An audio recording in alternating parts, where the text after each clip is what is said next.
BJP operation ಕಮಲಕ್ಕೆ ಇನ್ನೂ full stop ಬಿದ್ದಿಲ್ಲ. ಭಾಜಪಾ ನಾಯಕರು ತೆರೆಮರೆಯಲ್ಲೇ ಪ್ರಯತ್ನ ಮುಂದುವರಿಸಿದ್ದಾರೆ. ಮತ್ತೊಂದು ಕಡೆ ಬಿಜೆಪಿಗೆ ಆಪರೇಷನ್ ಮಾಡೋಕೆ ಕೈತೆನೆ ನಾಯಕರಿಬ್ಬರು ಪ್ಲಾನ್ ರೂಪಿಸ್ತಾ ಇದ್ದಾರೆ.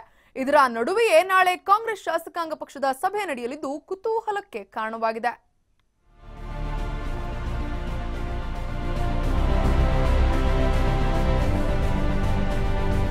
ಬಿಜೆಪಿ ನಾಯಕರು ಚಾಪೆ ಕೆಳಗೆ ನುಗ್ಗಿದ್ರೆ ಕಾಂಗ್ರೆಸ್ ಹಾಗೂ ಜೆಡಿಎಸ್ ನಾಯಕರು ರಂಗೋಲಿ ಕೆಳಗೆ ನುಗ್ತಿದ್ದಾರೆ. ಕೇಸರಿ ಬ್ರಿಗೇಡ್ ಆಟಕ್ಕೆ ಚೆಕ್ ಮೇಟ್ ಇಡಲು ರಣತಂತ್ರ ರೂಪಿಸುತ್ತಿದ್ದಾರೆ. ನಾಳಿನ ಕಾಂಗ್ರೆಸ್ ಶಾಸಕಾಂಗ ಸಭೆಯತ್ತ ಎಲ್ಲರ ಚಿತ್ತ. ಅತೃಪ್ತರು ಸಭೆಗೆ ಹಾಜರಾಗ್ತಾರಾ, ರಿಸೈನ್ ಮಾಡ್ತಾರಾ? ಮೇಲ್ನೋಟಕ್ಕೆ ಬಿಜೆಪಿ ನಾಯಕರ ಆಪರೇಷನ್ ಕಮಲ ಫೇಲ್ ಆದಂತೆ ಕಂಡುಬಂದ್ರು ಒಳಗೊಳಗೆ ಪ್ರಯತ್ನ ಮುಂದುವರೆದಿದೆ. ಬಿಜೆಪಿ ಸಂಪರ್ಕದಲ್ಲಿರುವ ಕೆಲ ಕಾಂಗ್ರೆಸ್ ಅತೃಪ್ತರು ಇನ್ನೂ ಮುಂಬೈನಲ್ಲೇ ವಾಸ್ತವ್ಯ ಹೂಡಿದ್ದಾರೆ. ಹೀಗಾಗಿ ಮತ್ತೆ ಎಲ್ಲಿ ಕೆಲವರು ಬಿಜೆಪಿ ಸಂಪರ್ಕಕ್ಕೆ ಸಿಗ್ತಾರೋ ಅನ್ನೋ ಆತಂಕದಲ್ಲಿ ಸಿದ್ದರಾಮಯ್ಯ ನಾಳೆ ಕಾಂಗ್ರೆಸ್ ಶಾಸಕಾಂಗ ಪಕ್ಷದ ಸಭೆಯನ್ನ ಕರೆದಿದ್ದಾರೆ.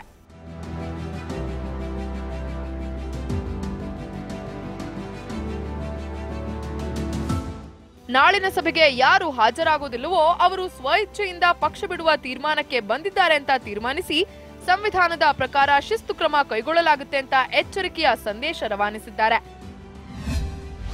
ಶಾಸಕ ಬಿ ನಾಗೇಂದ್ರ, ಶಿವರಾಮ್ ಹೆಬ್ಬಾರ್ ಬೆಂಗಳೂರಿನಲ್ಲಿ ಪ್ರತ್ಯಕ್ಷ. ಉಳಿದ ಅತೃಪ್ತರು ಇಂದು ರಾತ್ರಿ ಬೆಂಗಳೂರಿಗೆ ವಾಪಸ್ ಆಗ್ತಾರಾ? ಇನ್ನು ಬಿಜೆಪಿ ನಾಯಕರ ಸಂಪರ್ಕದಲ್ಲಿ ಇದ್ದಾರೆ ಎನ್ನಲಾಗಿದ್ದ ಶಾಸಕ ಅರೆಬೈಲು ಶಿವರಾಮ್ ಹೆಬ್ಬಾರ್ ಹಾಗೂ ಬಳ್ಳಾರಿ ಗ್ರಾಮೀಣ ಶಾಸಕ ಬಿ ನಾಗೇಂದ್ರ ಬೆಂಗಳೂರಲ್ಲಿ ಪ್ರತ್ಯಕ್ಷರಾಗಿದ್ದಾರೆ. ಅಕ್ರಮ ಗಣಿ ಪ್ರಕರಣ ಸಂಬಂಧ ಕೋರ್ಟ್ ವಿಚಾರಣೆಗೆ ಹಾಜರಾಗಿದ್ರು. ಈ ವೇಳೆ ಪ್ರತಿಕ್ರಿಯಿಸಿದ ಅವರು ನಾಳೆಯೂ ವಿಚಾರಣೆ ಇದ್ದು ಇಲ್ಲೇ ಇರ್ತೇನೆ ಅಂತ ಹೇಳಿದ್ರು.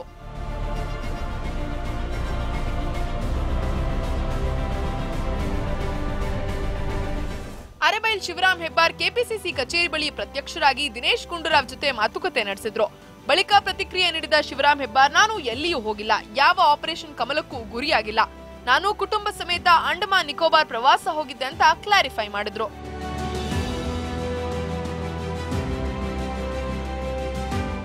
ಇನ್ನು ಮುಂಬೈನಲ್ಲಿರುವ ಅತೃಪ್ತರಾದ ಪ್ರತಾಪ್ ಗೌಡ ಪಾಟೀಲ್, ಮಹೇಶ್ ಕುಮಟಳ್ಳಿ, ಉಮೇಶ್ ಜಾಧವ್, ಬಿಸಿ ಪಾಟೀಲ್ ಇಂದೇ ಬೆಂಗಳೂರಿಗೆ ವಾಪಸ್ಸಾಗಲಿದ್ದಾರೆ. ರಮೇಶ್ ಜಾರಕಿಹೊಳಿ ಮುಂಬೈನಲ್ಲೇ ಉಳಿದುಕೊಳ್ತಾರೆ ಎಂಬ ಮಾಹಿತಿ ಇದೆ.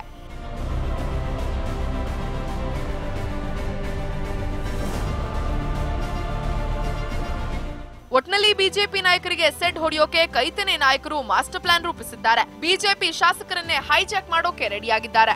ಅದಕ್ಕೂ ಮೊದಲು ನಾಳಿನ ಸಿಎಲ್ಪಿ ಸಭೆಗೆ ಎಷ್ಟು ಮಂದಿ ಹಾಜರಾಗ್ತಾರೆ ಅನ್ನೋದರತ್ತಲೂ ಗಮನ ಹರಿಸಿದ್ದಾರೆ.